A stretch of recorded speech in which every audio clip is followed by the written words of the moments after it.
my name's Natalie. I'm an English and creative writing student at the University of Aberdeen.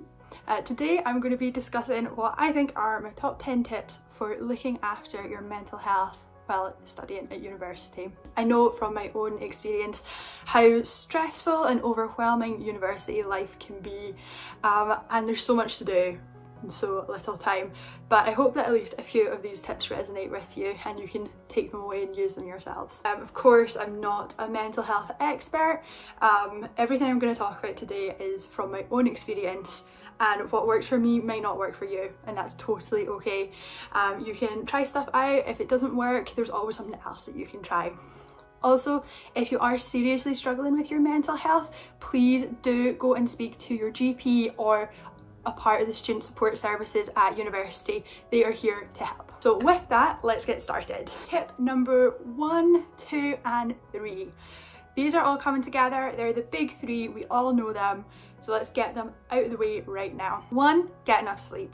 2, eat good food. And 3, exercise regularly. It can be tough to fit everything in, and sometimes you can feel like the only option is to pull an all-nighter to finish an essay, or sometimes you just don't have time to cook healthy meals, or you're just too tired to go to the gym and get some exercise. We all have a myriad of reasons that these things are difficult, but making small changes can lead to much better long-term happiness. So a few things I found useful to try and ensure that I get the big 3 in my life is to firstly set a regular time that I go to bed and wake up. For me, this is between 11 p.m. and 7 a.m. the next morning, but you can work out, of course, what is best for you. 2, I like to meal prep 1 or 2 meals at the start of the week so that when I am coming home really tired, I know that I have something healthy and filling there waiting for me. 3rd, lastly, I tend to walk pretty much everywhere that I need to go. It's not only good exercise, but it also means that I'm spending time outside and enjoying nature as well. So there's lots of small changes that you can make and a wealth of information that you can find about these small changes. You just have to find what works best for you. All right, the big 3 out of the way, let's move on to number 4. So this for me is my most important tip: stay organized. For me, this is the biggest and best thing I can do for my mental health.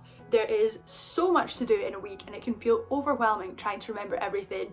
You know, going to classes, getting coursework in, making it to my job on time, seeing friends regularly. Just trying to remember everything doesn't really work. So instead, I like to plan out my week on my Outlook calendar. It comes with your university email, so I figured why not use it. This is what my calendar looks like the week that I'm recording this video. Now that might look a little bit scary to some of you and it might not work. So there's lots of different ways that you can stay organized. You can use a diary or a journal or a to-do list, or even sticky notes strategically placed to remind you of important things to do. There's lots of ways to stay organised, and you do just have to find what works best for you. It's way less stressful and so much easier to stay on top of things if you have a way to keep organised. Number 5, talk to your tutors. Your tutors are people just like you and me, and they understand how difficult uni can be. They have literally all been there. For me, I find it really helpful to go along to my tutor's office hours. Here you can ask questions about things that you don't understand during the lectures, or get feedback on coursework that you've already handed in and had marked. I always like to go and get feedback on my essays I submitted because I personally find it much easier to understand what I need to improve on in my next essay if I can have a discussion about it. If you're struggling with your mental health, do let your tutors know. If you don't feel up to going into speaking with them, just send them a little email to let them know what's going on. It's good for you and for them. They might be able to put things in place to help support you through your studies, or they can signpost you to people and organisations that might be able to help. If your tutors know what's going on, they can support you through your studies, and you have one more person in your support network. So it's a win-win. Number 6, get outside. Spending time outside can have amazing benefits for your mental health, like lowering feelings of stress, anxiety and depression. We're so lucky to have such a beautiful campus with lots and lots of outdoor space. When it's sunny, I like to have my lunch outside, even if I do have to be very wary of the seagulls. We have lots of really nice outdoor spaces like the Lady McRobert Memorial Garden, the Quadrangle, and of course the lawn in front of Elphinstone Hall that you can spend some time enjoying the outdoors in. We're also only minutes away from Seaton Park. There's lots of lovely walks that you can go on maybe in between classes, and we're only about 15 minutes walk from the beach as well, so you can always head off campus and get some sea air. There's loads of different activities that you can do outside. You could spend some time volunteering with Aberdeen and learn how to grow your own food. Join one of the many sports societies that train outside, or even just go for a walk and have a chat with your friends. However you choose to spend your time outside, it can have a positive impact on your mental health, which in turn can lead you to have a more positive outlook on things that have been bothering you. Number 7, have a chat. It might seem silly, but sometimes it can be really hard to talk to people about what's going on with you. University can be a great experience, but it can also leave you feeling a bit lonely, especially if you've moved from far away or another country. Taking time to have a chat about how you're feeling with a friend or your family, flatmate, or even someone on your course can help you feel less alone.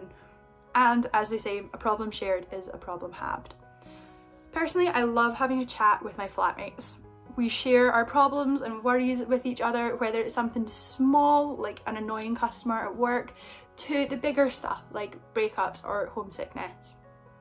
It's good to know that there are people that I can talk to about anything that's going on with me. There's also some evidence that even the littlest social interactions can have a positive impact on your mental health. So the next time you're at the shops, why not skip the self-checkout and have a wee chat with the cashier?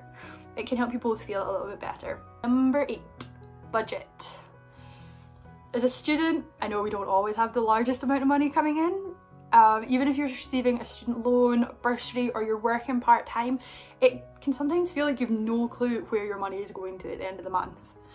One of the best things I did for my mental health was to take a look at my bank statements and work out exactly where my money was going. I was genuinely shocked at the amount of money that I was spending on useless stuff that I didn't need. I was paying for subscription services that I barely used and was spending an awful lot on coffees and eating out. Me and numbers are not always the best of friends, so I like to keep a really simple budget.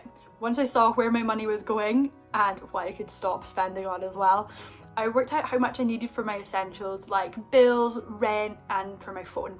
I then worked out how much I needed to spend each week to be able to afford a decent food shop and still have a little bit left over if I wanted to go out with my friends or grab a small coffee or two when I was out. I then put these 2 budgets into separate accounts so that I could not touch my essential money and knew that my rent and stuff was definitely covered. This is so useful for me because even having a simple budget means that I don't have to worry that I'm overspending and I can still enjoy myself. Whether you make a really simple budget like this or you go way more in depth, it can really take a weight off your mind knowing where your money is going, so you have more brain power to focus on studying or enjoying yourself with your friends.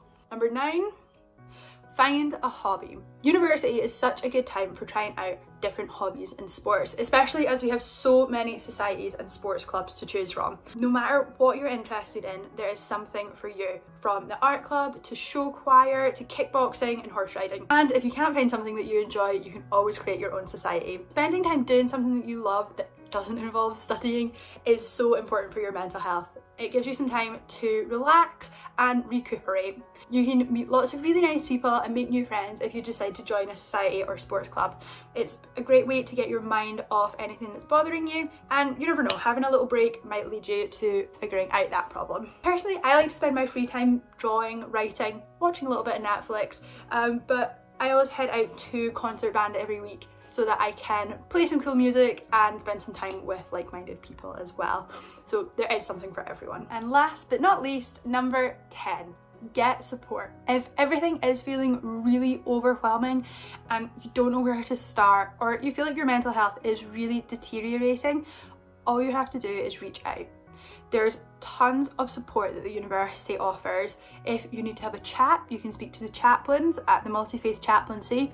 You can pop in to see them anytime, you don't need to make an appointment. You can also get an appointment with counselling if you would like to do some talk therapy and explore what's causing you to feel concerned or distressed. You can visit the Student Advice and Support Office. They can help implement practical support for you and signpost you to external charities and organisations that can help. My fellow student channel blogger Wilma has written a lot more on the different type of support that you can receive at the university and in the surrounding areas, so check out her blog post for some more info. I hope this has given you a few ideas on how to look after your mental health while studying at university and helps you know where you can go to get some support. The best thing you can do if you're worried about your mental health is to reach out, whether that's to one of the support services at the university, your friends and family, or someone like your GP or the Samaritans. That's all from me just now. Have a really good week and enjoy your time at uni as much as possible.